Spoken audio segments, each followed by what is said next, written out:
Welcome to the Climate Hive webcast. What do you solve? I'm Kevin Drolet, aka Kdro, here with my co-host and Climate Hive co-founder Mike Higgins, aka Higo. I'm really thrilled about our guest today, Professor Andrew Barron. He's a renowned chemist and a material scientist whose groundbreaking work in nanotechnology, energy, and environmental research is truly inspiring. Professor Barron holds the Sir Cymru Chair of Low Carbon Energy and Environment at Swansea University, where he founded and directs the Energy Safety Research Institute, ESRI. And he has also founded a company, Midas Green Innovations. Before that, he was a leading figure at Rice University, at the Charles W. Duncan Jr. Wells Foundation Chair of Chemistry and Professor of Material Science. He has over 550 publications and 25 books and more than 55 patents to his name. He contributes to science, and he is nothing short of remarkable. We're especially excited to have him on the show today because of his dedication and brilliance that are driving innovative climate solutions, something the world needs now more than ever. So without further ado, I am going to turn it over to Higo to kick us off today. Thanks for joining us, Professor Barron. Thank you. Go for Professor it, Barron, Higo. we have so much in common with our backgrounds. You know, it's like I feel like we could talk for seconds and be on the same page. It'll be fantastic. You know, we with this podcast, What Do You Solve? You know, we really like to begin with the inspiration, right? Because businesses are formed on the foundation of a problem to solve, and then somebody who, yeah, I can solve that, or I can take a chip at it, right? And you've done that many times at remarkable scale. So as it relates to Midas, you know, we wanted to come along and ask, what was that aha moment that said with your background and all these things that are going on, why this, why now? What was that moment? Well, I think there's probably an intersection of multiple things. One of them goes back to the year I was born, and it's not because it happened because I was born that year, but it happened in 1962. JFK gave a speech at Rice University, and it was the announcement that by the end of the decade, the US would put a man on the moon. Okay? But at that time in 62 to 69, when it actually happened, no one really had an idea how to solve that problem. Right? It was a problem, and there wasn't really a solution, but you know, it didn't take many years until the solution, it was solved. And irrespective of whether people think going to the moon was a great thing, bad thing, waste of time, waste of money, doesn't matter. The ability of a group, where US industry and NASA, to solve major technical problems to overcome a challenge. So that's the first thing.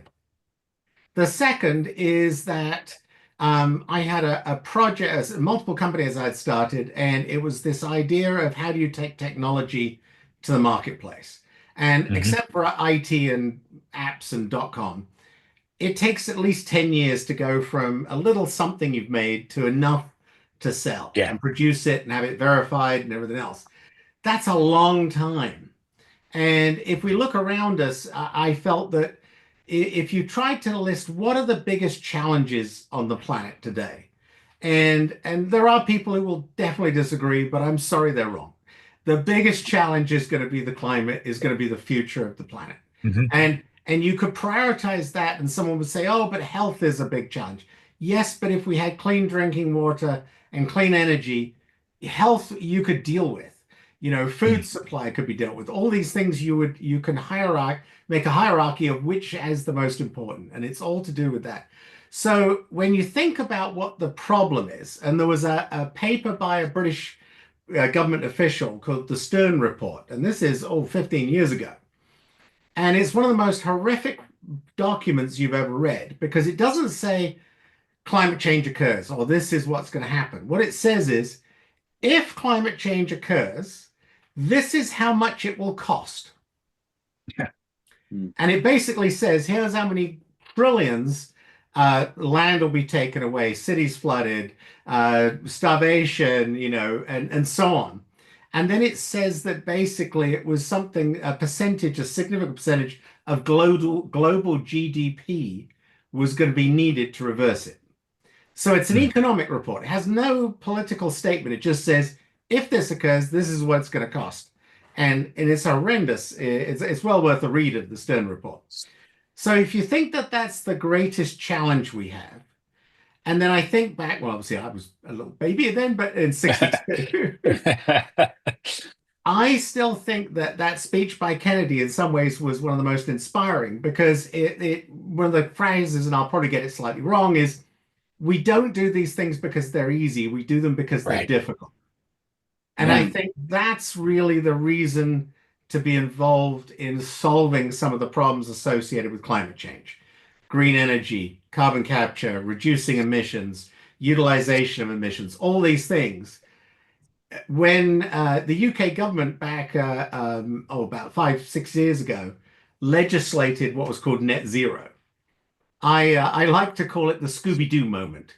Any one of your listeners, readers, watchers who Yeah. watched the 70s cartoon Scooby-Doo Some of them. will know that every time something happened and Scooby-Doo was like totally confused, like, what was this going to happen? It was the whoop, you know? And so I liken that moment, especially in the UK, to the Scooby-Doo moment. The huh? What are we Yeah. going to do? Then you go back to JFK's speech and say, fine, here's the big challenge. We need to put our best efforts into solving that. So that's the two things that kind of came together as how do we do that? How do we make that impact and how do we make that change? Yeah, Wow. it's interesting to think about that speech and that putting that out there, that beacon, so to speak, like where could we go, the things we could do, and then now it's addressing that to this, how could we solve this this massive Yeah. challenge that's in front of us. I wanted to sort of keep going on that track and maybe have you talk about uh, what you are solving, because one of the things that's super interesting about your work is that there's a lot of discussion these days about circular economy and needing of a circular economy. And I feel like you've taken with Esther, you guys have taken it to like a whole other level. It's like it's like circular, but just on a whole other level. It's not like you're making something that then goes back into the thing, but you're working on multiple projects that are all feeding into each other. That's all, not a wasted material or, chemical particle or anything like that. But maybe you could talk about that high level in terms of what you're seeking to solve, and then we can jump into the weeds a little bit on it. Well, let's think about, and let me tell you about where the inspiration came from. And funnily enough, for someone who's trying to mitigate the impacts of carbon emissions, I started with the petroleum industry. And I lived in Houston for many years. We still part-time live in Texas. That if you look at the petroleum industry, they take oil out of the ground. They don't just sell oil. They turn it into hundreds of products, everything from natural gas and ethylene for polymers to fuel, jet fuel, diesel, all the way down to the tar that goes on the road. Every molecule in that oil has a value of some description. So that's the first thing. So then you think, well, wait a minute, most of what was around us is made of carbon, right? Our clothes, furniture, it's either plastic or it's derived from some carbon material, or the food we eat, the pharmaceuticals, all these things. Well, instead of getting it from oil, let's get it from another source of carbon, CO2. Well, now instead of just saying, well, we're going to take that carbon, which is too much in the atmosphere, and we're going to shove it somewhere. We're going to put it back in a hole in the ground. Let's say, well, okay, let's take that, turn it into something useful.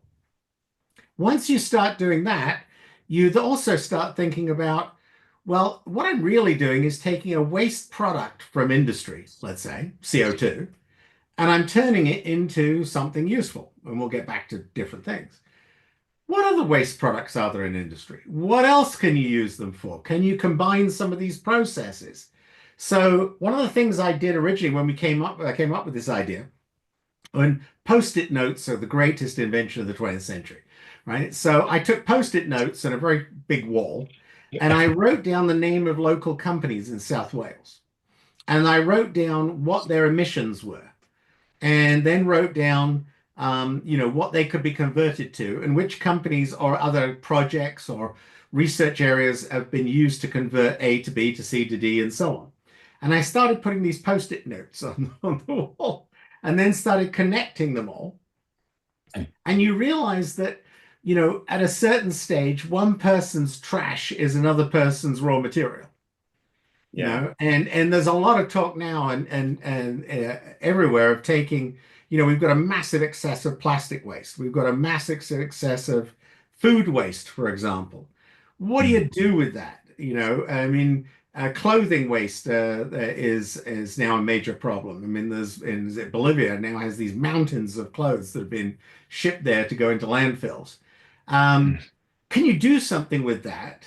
And then you combine it with another process. So just one example we've got, we take and we're installing our first commercial unit in the next month or so. We've already built most of the components. We're taking a slag waste, which is a waste from the steel industry, which some of it gets used for some things, but most of it just sits in piles and forms small mountains, and they put grass on it eventually. But it's a hazardous waste, or it's considered a hazardous waste. We take carbon dioxide from industry, combine the two, and what you get out of it is two products. One is an aggregate, which can go into roads and construction and is now non-hazardous. And the other is calcium carbonate. It's used in the glass industry, the steel industry, the paper industry, the pharmaceutical industry.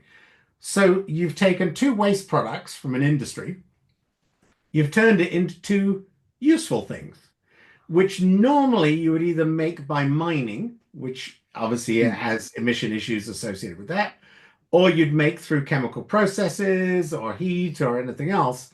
So you've taken away the CO2, but at the same time, you've taken away more because you've obviated the need to do things which otherwise would cause emissions. And so that was really the idea of, and it came from that post-it note Yeah. wall. And I ended up with people would come into my office and I'd take them to the conference room next door and show it to them. And people would say, "Oh, but you do know that company uses that material and that's a waste from that company." Oh, okay, well, let's connect that together. And people started putting their own knowledge in. And so it became bigger and bigger and bigger as a scope. And we had a project called Reducing Industrial Carbon Emissions, which was funded by the Welsh government to actually implement some of those processes. But that's where this came from, was actually trying to see whose waste could be used for what material. And so almost everything we're involved with involves converting some form of waste, and CO2 counts as a waste, we'll call it at the moment, and turning it into something useful, which has an economic value. Someone can buy it. Yeah, it's funny that it reminds me of like you're like the climate solving Russell Crowe in The Beautiful Mind, where like you got the big wall, right? Like you're like connecting all the people are coming in and going, wait a minute, is Professor Barron out of his mind? He's connecting all this. Go ahead, Mike. I just had to. No, leave it to you, Kev. The beautiful mind of carbon extraction. It's Yeah. beautiful. That's the nicest thing someone said to me in Yeah. I'm so flattered. With I just have one question, and it doesn't have to be in depth, but where are you capturing that waste? Is this something you would do with each of these manufacturers and capture it at their factories, or are you getting it out of the air, just in general? Well, for everything we're doing at the moment is from industry. So, but it's from different industries. So our project here where we're doing sequestration through making aggregate, the CO2 is actually coming from distilleries, whiskey distilleries. Interesting. Because whiskey Nice. distilleries, even if they use electricity from wind and solar, will always emit CO2, as will breweries, right? Because Okay. fermentation gives out CO2. That's where the fizziness in drinks come from to a certain degree. But whiskey has a problem that they actually are quite a large emitter. And they can never do anything about it other than capture and use the CO2. So we're using that in that case. Our other Interesting. commercial unit is on the site of a company that makes nickel. It makes high purity nickel that mainly goes into the batteries in your cell phones, right? And again, they emit CO2 as part of their chemical process, but it's very pure CO2. We take their CO2. So we're taking industrial CO2, whether it's from cement plant, distilleries, or a metal refining, and using that as one of the components. The waste material from the steel industry is slag that normally they would just dump. We're also using what's called recycled concrete aggregate or recycled concrete, where we grind it up and use that as one of our raw materials. And again, that's stuff that is just literally dumped everywhere to a certain degree, and depending on what's used. So, we're working with another company that takes waste plastic and turns it into hydrogen and carbon nanomaterials for the battery industry. So you can see it's always finding someone's waste. And part of the issue is, where do you locate your entity? You can either locate it, hopefully, next to the person who generates the waste and the emissions, or you can locate it next to one or the other. So the economics define whether you put your plant next to the CO2 emitter, or do you put it next to the customer for your product, or the other raw materials that are used. So, but it's all about how do you use as much waste material to generate income. Because one of the things we sort of maybe glossed over is that there's this need to capture CO2 from either from direct air capture, but mostly importantly from industry. And that has a cost to it, right? It actually costs something. We do it now. There are companies all over the world that capture CO2. And sometimes they capture it to use it in things like beverages for industry, but other times they want to use it and, in theory, sequester it or put it away somewhere. But there's a cost to that. So the question is, who pays for that? Well, here in the UK, the government just committed 22 billion to develop offshore sequestration in the North Sea. Well, who pays for that? Well, it isn't the government. It's me and every other taxpayer in the UK. Right? And if you come into Britain and buy something and pay VAT on it, all of that tax somehow goes into it. Or if it's industry that pays for it, well, all they do is they just pass the bill to the next guy over, who's their customer, who's, again, us. Yeah. It's the consumer. So one of the other things that I really am passionate about is this idea that solving the climate shouldn't cost the consumer money. It also shouldn't really, it should cost the emitter something, but it shouldn't be a burden on the emitter such they have to pass the cost on to the consumer. We need it to make money in its own right. It needs to be economically viable and have a significant impact on the problem. And if you do that, then it's kind of a win-win. You take up waste, you're not charging people because you're making a product that has a value that would have otherwise been made another way. But the cost of the reduction of the emission isn't burdened by us, the public. I think that's the model, right? I really do, where you're taking waste and then turning it into useful products. I think that's the way to do it. So the question, you put it down there and then it just stays there, right? So it makes no sense. It makes no sense. Yeah, In theory, right. right. So the canister dissolves and it's back in the ocean. Yeah, I'm completely with you in that idea of waste to useful products. I think is the method. To give you another idea, we take our unit at the nickel refinery takes CO2 from the nickel refinery, from their emissions, turns it through algae into food, protein for food, for fish farms, animal feed. We haven't got it certified, but it could be used for human consumption as well. It turns makes omega-3 lipids, which obviously we all know is something that we and things like fish and shrimp need in good growth. It also makes very high value dye molecules. So one of the things that we're commercially producing and selling now is it's the blue food dye that's the natural dye equivalent to the chemical dye that's in M&Ms that makes kids go crazy. And is outlawed in several countries, but it's a natural version of that dye. So we make these high value products. We also can make things that go into other industries.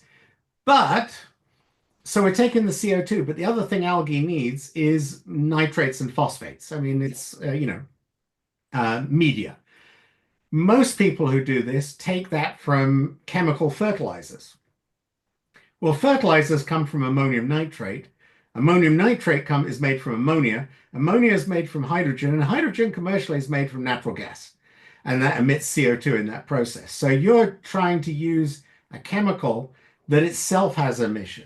We, working with a partner, developed a process that takes food waste, and there's plenty of food waste, either food we don't consume, or unfortunately, in a lot of cases, restaurants or supermarkets, grocery stores, the food goes out of date or it starts to spoil.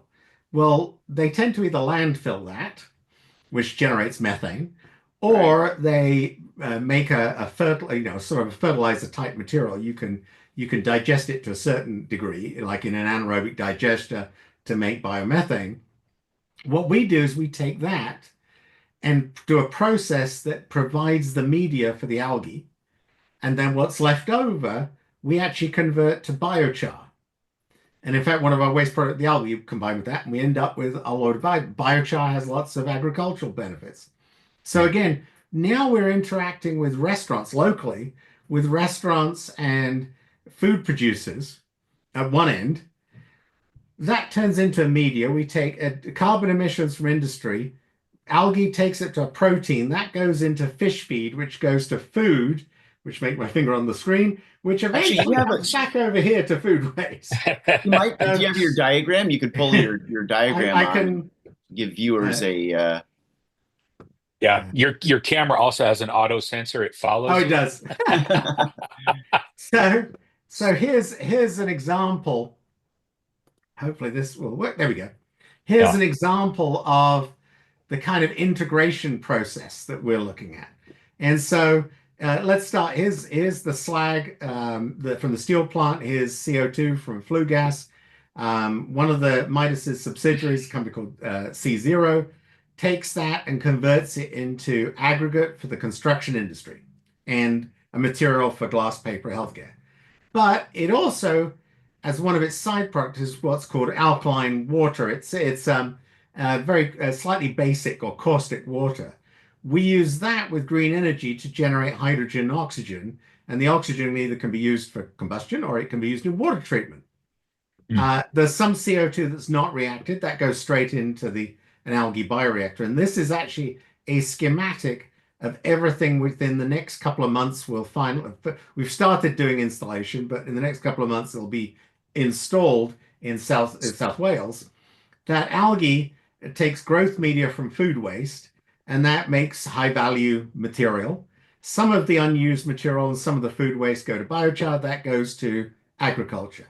So you're taking at one end food waste and CO2 and slag waste, it's basically rocks, and you're turning it into all of these products, all these things that otherwise would be made by other routes.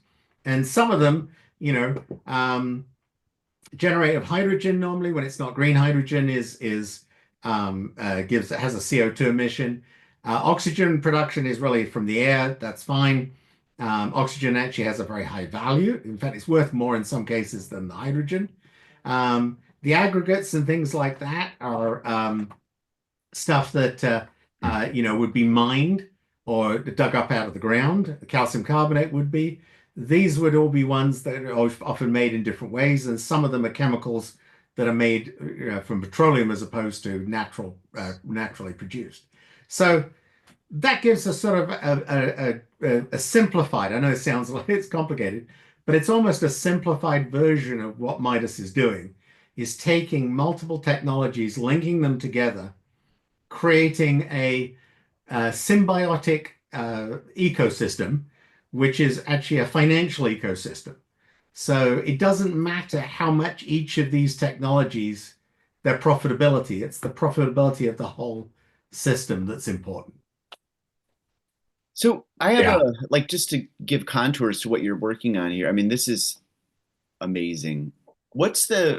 How long does it take for you and Midas to put something like this together? Is it taking you years? And the other thing that I'm kind of curious is this something that you see as like a repeatable process? Obviously your company's doing it, but it would seem that we need hundreds of these kind of models going on all over the place, and it could have a massive impact. But can you speak to that a little bit?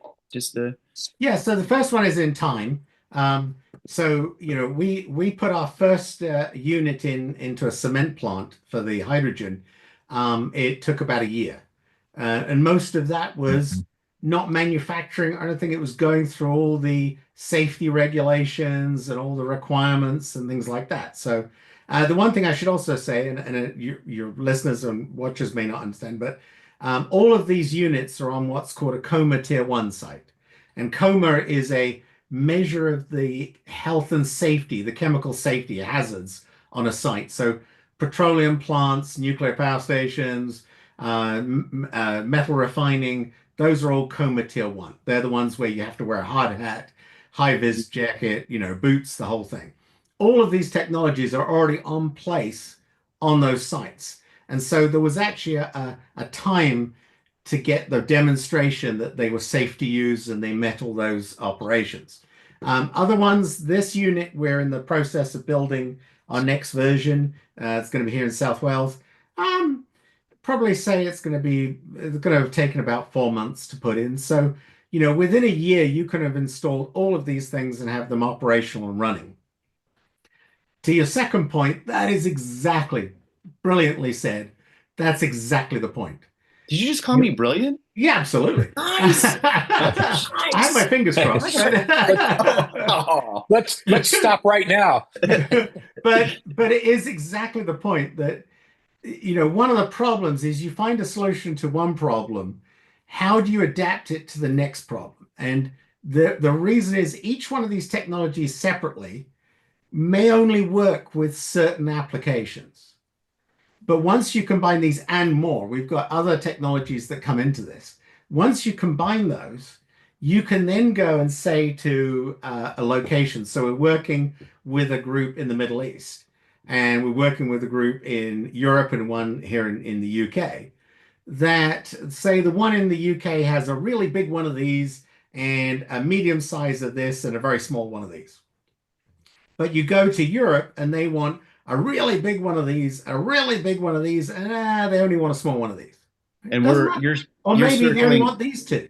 You're circling the API algae bioreactor, just for anybody that's just listening. So it's like a big API algae bioreactor, a small C0 unit, or a large Kronos electrolyzer.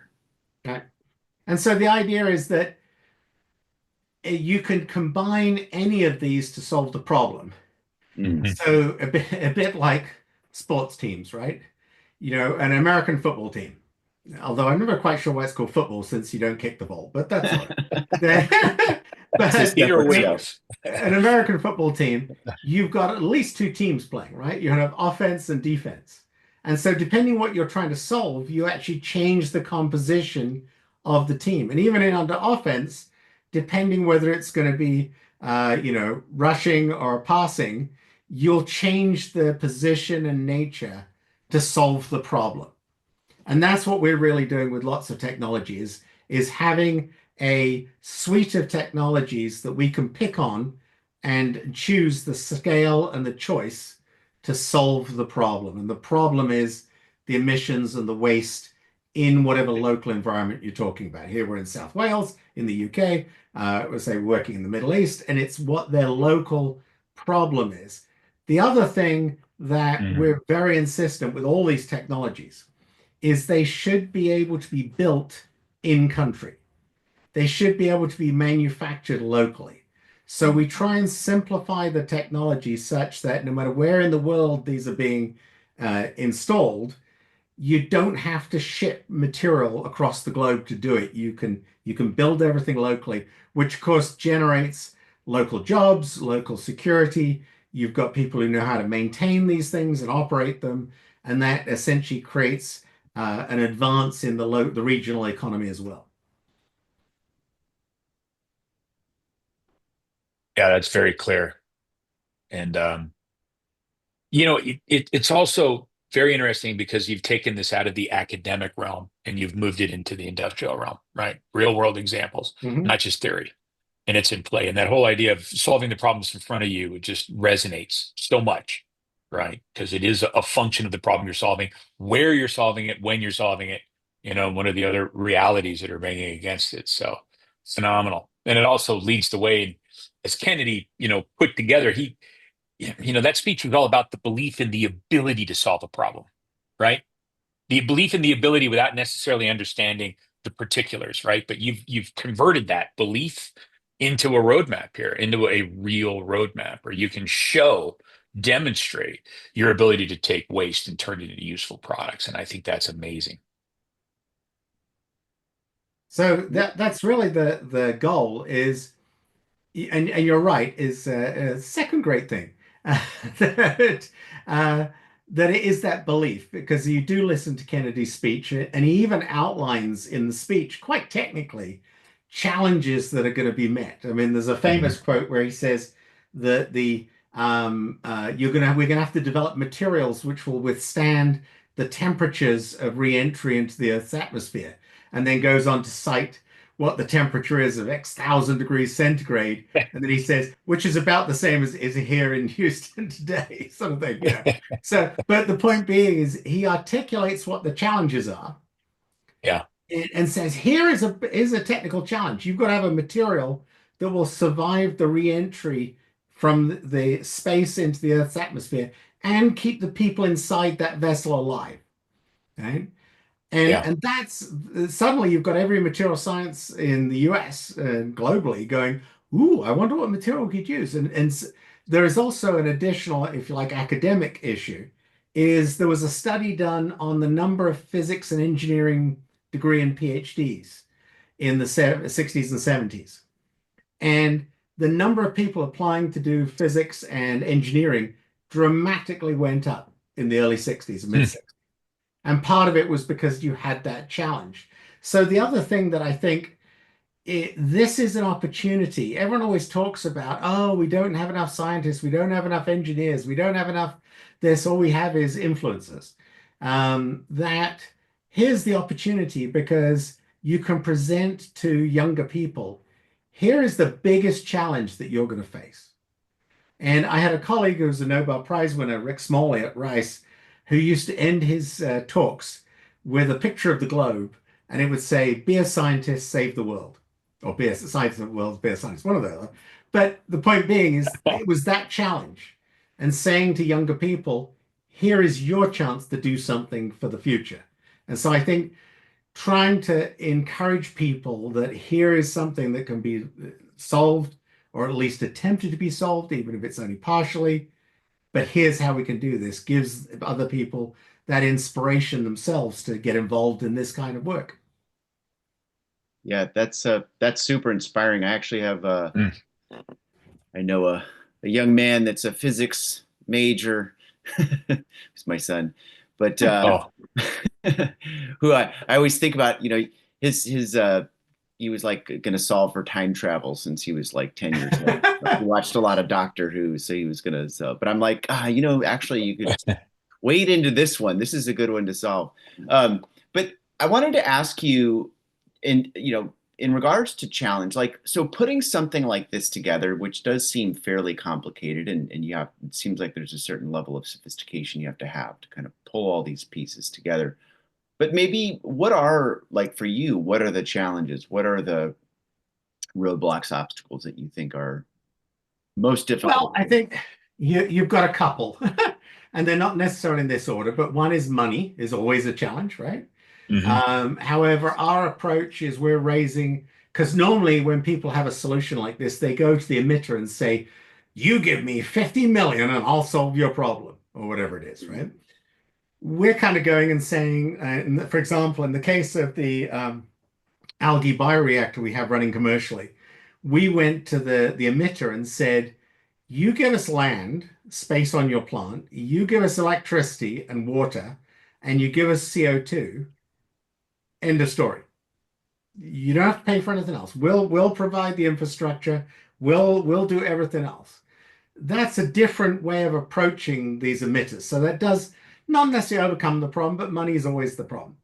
Second is getting the people who are the emitters, and this is less of a problem, but getting them to agree that they're going to let you sit on their land and solve a problem for them.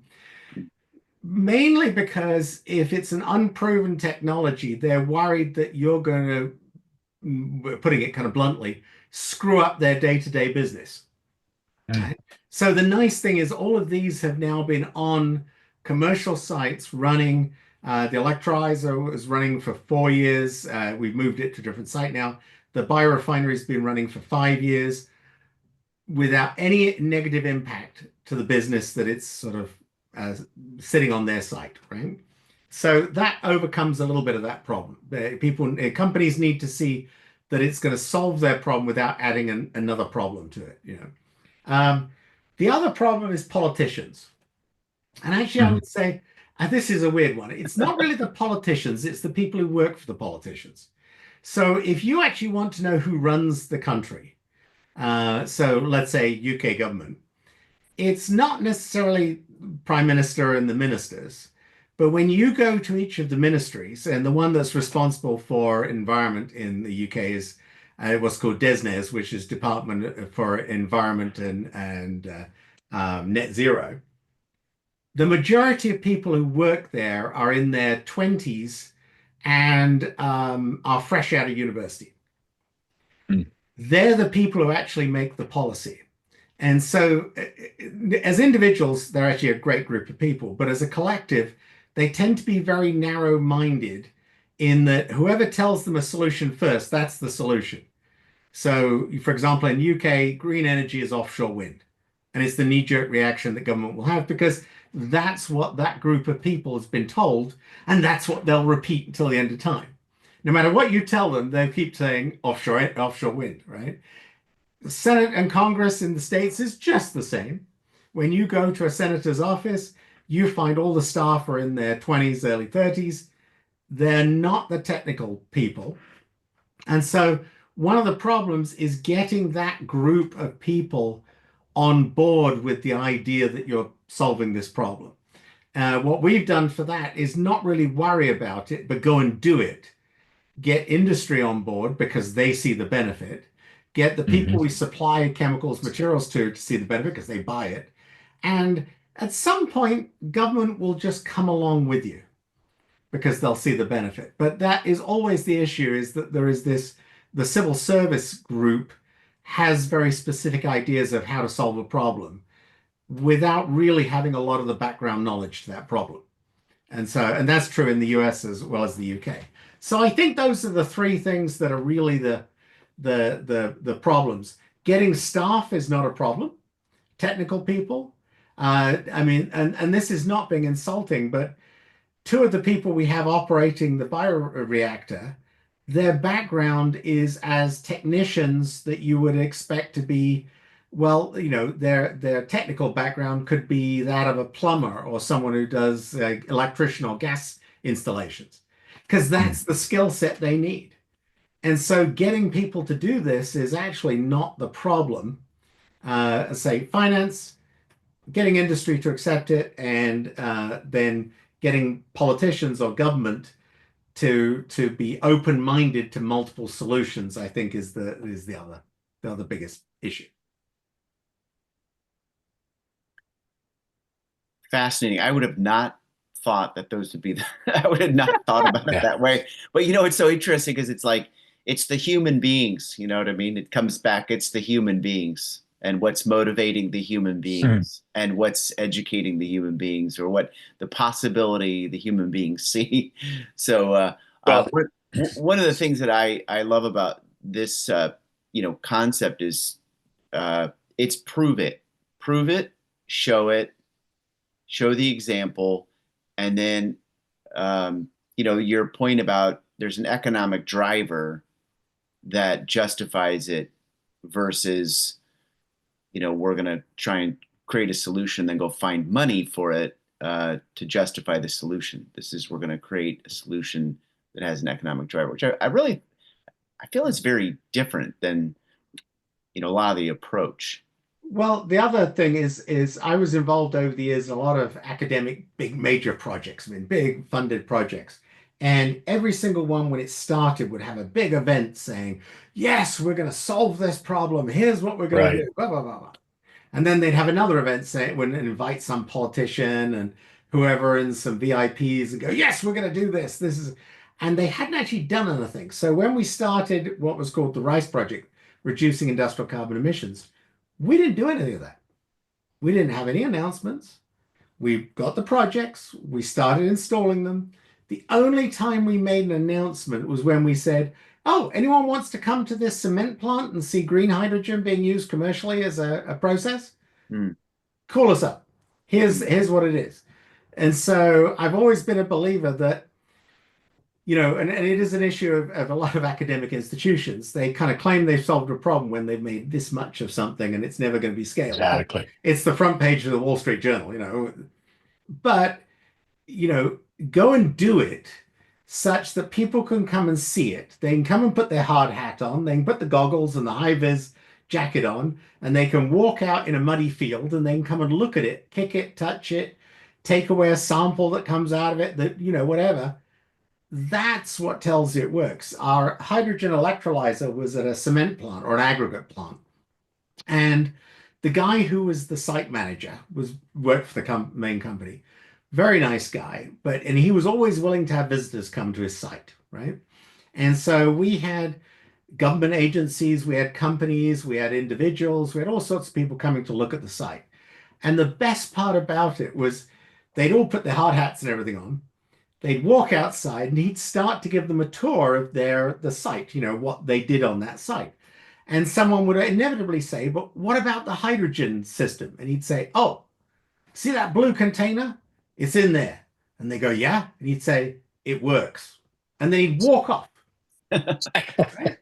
And the point being, that was the best thing. You've got a guy who runs a site who just says, yeah, it works. It's great. Fine. Yeah. Thank you. What else do you want to know? That's the only thing you really want to know, right? And I think that's where you get your kudos, if you like, when you can show that something works and people can come and look at it, as opposed to announcing that you're going to solve a problem. And then hopefully 5 years later, when the money runs out and you haven't actually solved anything, everyone will have forgotten that you said you were going to solve that problem. And so I think that's also an important thing, is go and do it, install it. And at that point, tell everyone, oh, come and have a look, wander around. We had the byrefining, we had people visiting the other day, and you have them in, you show them, and they stand there and they look around. Oh, wow, okay. This is actually doing something. You hand them samples of product, take them away with you, have them, Many years ago, we developed a process for cleaning produced water from the oil and gas industry. And we had a demo unit in Utah at some frac ponds, which had very contaminated water. We cleaned the water. And we had people from various different oil and gas companies, Halliburton, Schlumberger, et cetera, come. And for each one, we'd hand them an empty glass jar and say, well, there's the water coming out. There's the dirty water going in. There's the concentrated oil. Here's the clean water. Help yourself. And they go, what? Well, there's the tap. Help yourself. And they'd fill the tap up with water, screw the gem, medicine jar back on. And we'd say, it's yours, take it away. And of course, they'd take it away. And a couple of the companies would immediately go and analyze it and find that it was very clean water. Mm-hmm. And one of the companies that were made nameless, but it's based in Houston, sent their guy back 2 days later. And we said, oh, yeah, help yourself, look at the system. We found him crawling around under the unit, trying to find the fresh water tank. Because he didn't believe it. And we're like, well, yeah, and he's following all the pipes. And we said, well, here's more jars, help yourself. And it was like, that's all we need to tell you. And it was interesting that he couldn't believe it until he'd gone and seen it himself. And then, as I say, he spent all day looking at every part of the process and was like, wow, this is really good. Can I take more samples? Yeah, help yourself, whatever you want. That's how you get people to believe in technology and believe in a solution, because they can see it with their own eyes. I mean, I know it's old-fashioned, but it is true. People, when they can see it and touch it, they believe it's real. They know it works. They're happy to deal with it. I think that's exactly right. And that's hilarious validation, too, about that cleanliness of that water, because they were looking back to see how you were cheating. Yeah. That made a point. That drove it home. because that was probably the conversation. Oh, they probably have a water tank. Oh, I'm going to go find out. Oh man, that is. They can't be making that pure water. That is so fantastic. But that learn by doing is the way to go. I think it's very difficult to move things forward simply with PowerPoint. Sooner or later, you got to go see it. Yeah. And I think that's really profound. Dr. Barron, it's been so much fun talking with you, and I thank you for moving this conversation down to a level that I can follow along. I feel like I've learned a ton. Your vision and creating actuality of leveraging symbiosis to turn waste into usable products is, I think, is the model that we need to adapt. Right, we need to move this away from politics, which can be up and down, and who's in and who's out. Right, and we have to move it into a capitalist model. And it's proven itself to be beneficial. And your efforts in doing that, I think, are going to move this forward. And it's been a complete blast talking with you. Thank you for your time. Thank you. It's been fun. Yeah. Thank you, Professor Barron, and look forward to sitting in a pub and having a beer and yeah. Oh, absolutely. Well, we have to go out. You talked about we have to see it. All this whiskey. The CO2, we got to go and, Actually, I've got an even better one for you. One of my former postdocs, one of my researchers, was so inspired by the work we were doing. When he left Esri, him and his wife set up a rum distillery here in England. It's now, I think, officially the first distillery in the world that's net zero. Oh, wow. And we're working with them to use some of the products from algae as components in their rum cocktails and their blends. It's called Two Drifters. So that's the real secret is we can go and get net zero rum and celebrate. Perfect. I want to use their product for sure. Yeah. Net zero. It's actually really good. That's the other thing.